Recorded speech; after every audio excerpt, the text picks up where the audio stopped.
हसदेव अभयारण्य, भूपेश बघेल का नया राजनीतिक पैंतरा।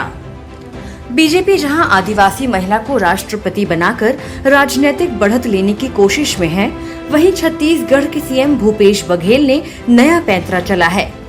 हसदेव अभयारण्य को लेकर चल रहे आंदोलन के बीच उन्होंने अपनी विधानसभा में 2 संकल्प पास किए, जिसमें एक तरफ उन्होंने केंद्र सरकार द्वारा प्रस्तावित वन संरक्षण कानून 1980 की खिलाफत की, वहीं दूसरी तरफ हसदेव का मामला केंद्र सरकार के पाले में डालते हुए यहां आवंटित खदानों को निरस्त करने का प्रस्ताव पारित कर दिया। ये दोनों प्रस्ताव 26 जुलाई 2022 को छत्तीसगढ़ विधानसभा में पारित किए गए। इस सत्र में केवल हसदेव अरण्य से जुड़े हुए करीब 20 प्रश्नों पर चर्चा हुई। हसदेव को लेकर लंबे समय से चल रहे आंदोलन और इसे लेकर राज्य सरकार की गंभीरता पर बात अलग से की जा सकती है, पर इसे लेकर जो राजनीतिक पैंतरेबाजी पर जरूर चर्चा की जानी चाहिए। इस विधानसभा सत्र में 2 महत्वपूर्ण संकल्प भी पारित किए गए। पहला एक शासकीय संकल्प है जो भारत सरकार के वन, पर्यावरण एवं जलवायु परिवर्तन के मंत्रालय द्वारा वन संरक्षण कानून 1980 के नियमों में किए गए संशोधनों को रद्द करने के संबंध में है। ये संकल्प छत्तीसगढ़ सरकार वन मंत्री मोहम्मद अकबर ने पेश किया, जिसे सर्वसम्मति से पारित कर दिया गया।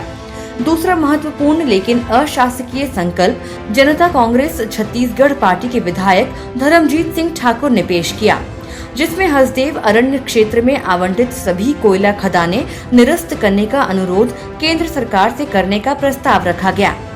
इसे भी सभी सदस्यों ने सर्वसम्मति से पारित कर दिया। इन दोनों महत्वपूर्ण प्रस्तावों के जरिए जहां एक तरफ राज्यों और संघीय सरकार के अधिकार क्षेत्रों पर चल रही बहस को सतह पर ला दिया है, वहीं राज्यों को अपने संसाधनों के संरक्षण और जन आकांक्षाओं को लेकर जवाबदेह बनाने की दिशा में एक ठोस पहलकदमी की है। बता दें 28 जून 2022 को वन, पर्यावरण एवं जलवायु परिवर्तन मंत्रालय ने वन संरक्षण कानून के संशोधित नियम अधिसूचित किए हैं, जिसकी व्यापक आलोचना हो रही है। खास तौर पर आदिवासी संगठन इसे लेकर खासे नाराज हैं। कहा जा रहा है कि ये संशोधन न केवल गैर कानूनी है, बल्कि वन, पर्यावरण और जलवायु परिवर्तन मंत्रालय की स्थापना के बुनियादी तर्क के खिलाफ है।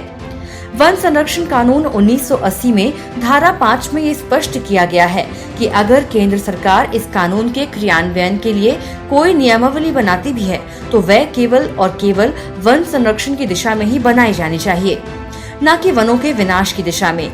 छत्तीसगढ़ विधानसभा में इस संशोधन को वापस लेने पर संकल्प पारित किया गया। यह भी दिलचस्प पहलू है कि छत्तीसगढ़ सरकार वन भूमि के डायवर्जन में ग्राम सभाओं की भूमिका को लेकर आशंकाएं व्यक्त कर रही है और उनके ग्राम सभाओं के संवैधानिक व कानूनी अधिकारों के प्रति एकजुटता प्रदर्शित कर रही है। लेकिन इससे उलट हसदेव अरण्य और नंदराज पहाड़ के मामलों में इन्हीं ग्राम सभाओं की शक्तियों और अधिकारों को सिरे से नकार रही है। विधानसभा में पारित दूसरा संकल्प अशासकीय है, लेकिन इसे सर्वसम्मति से पारित किया गया है। राज्य के सत्तारूढ़ दल और प्रमुख विपक्षी दल बीजेपी की भी इस संकल्प के साथ संपूर्ण सहमति है। ऐसे में केंद्र सरकार की जवाबदेही के साथ साथ राज्य सरकार का भी दायित्व बनता है कि वो इस संकल्प को तत्काल धरातल पर उतारें। बता दें, कोयला मूलतः राज्य का विषय है, लेकिन इसके आवंटन या नीलामी का अधिकार केंद्र सरकार के पास है।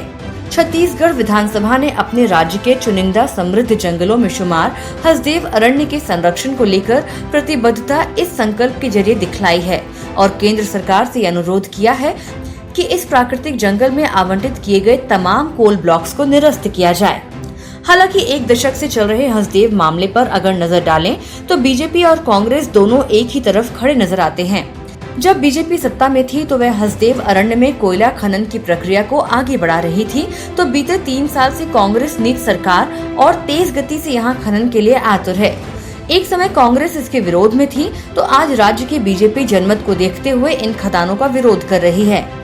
दिलचस्प पहलू ये भी है कि जब राज्य में बीजेपी की सरकार थी, तब केंद्र में कांग्रेस नीति यूपीए की सरकार थी, और अब जब राज्य में कांग्रेस की सरकार है, महज हसदेव अरण्य के संदर्भ में देश के 2 मुख्य राजनीतिक दलों की नीति और नियत का अंदाजा लगाया जा सकता है। ये भी कहा जा सकता है कि दोनों की राजनीतिक दल न केवल नीति और नियत में हमख्याल हैं, बल्कि दोनों ही नव उदारवाद और क्रोनी कैपिटलिज्म को समर्पित हैं। अब दोनों राजनीतिक दल एक राज्य में जन भावनाओं को देखते हुए हसदेव अरण्य को बचाने और उसे अक्षुण्ण रखने के लिए संकल्पित हो रहे हैं। तो ये देखना दिलचस्प है कि अपने अपने हिस्से आई जिम्मेदारियों को लेकर इनका रवैया क्या होगा। हालांकि इस संकल्प को लेकर हसदेव अरण्य बचाओ संघर्ष समिति और छत्तीसगढ़ बचाओ आंदोलन से जुड़े सामाजिक और पर्यावरण कार्यकर्ता बहुत संतुष्ट नहीं हैं।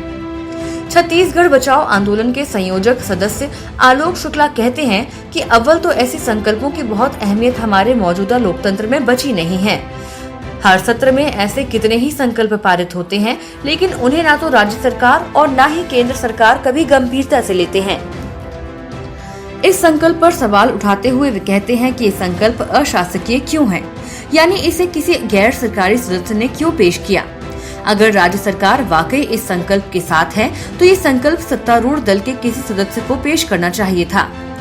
दूसरी बात है कि अगर राज्य सरकार वाकई हसदेव अरण्य संरक्षण को लेकर इतना गंभीर है तो वे बहुत पहले ही अपनी शक्तियों के अधीन ऐसे कई कदम उठा सकती थी जिनसे इस समृद्ध जंगल में कोयला खदानों के लिए रास्ता बंद किया जा सकता था।